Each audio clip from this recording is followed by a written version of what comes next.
কার্যক্রম চলছে, যার অংশ হিসেবে আজকে জামালপুর জেলা বিএনপির এই জনসমাবেশ আমরা আনুষ্ঠানিকভাবে এখনই শুরু করতে যাচ্ছি। শুরু করার আগে প্রিয় নেতৃবৃন্দ, আপনাদের কাছে বিনয়ের সাথে অনুরোধ করছি, 17 বছর আমরা জেল জুলুম হামলা মামলা রোদ বৃষ্টি সকল কিছু উপেক্ষা করে আন্দোলন করেছি। আজকে আমরা সেই আন্দোলনে এক ধাপ সফল হয়েছি, স্বৈরাচারের পতন ঘটাতে সক্ষম হয়েছি।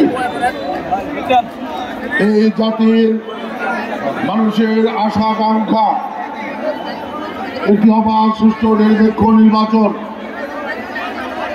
আমরা আশা করি সরকার যথাযথ সময়ের মধ্যে অবাধ সুষ্ঠু নিরপেক্ষ নির্বাচনের মধ্য দিয়ে জনগণের নির্বাচিত সরকারের কাছে রাষ্ট্রীয় ক্ষমতা হস্তান্তর করবে।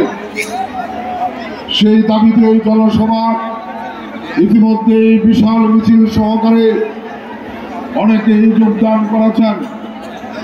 বিশেষ করে জামালপুর পৌরসভার 16টি সাংগঠনিক ওয়ার্ড থেকে অসংখ্য নেতাকর্মী মিছিল সহকারে যোগদান করেছেন।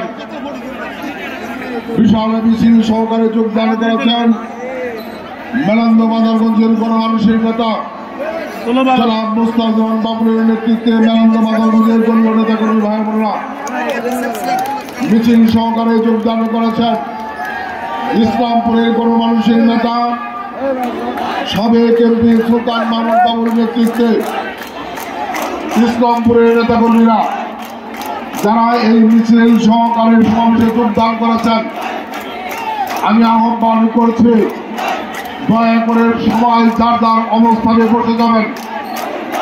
আজকের এই সমাবেশ আপনাদের সকলের সহযোগিতায় আমরা সফল করতে চাই। দয়া করে আপনারা বসে যাবেন।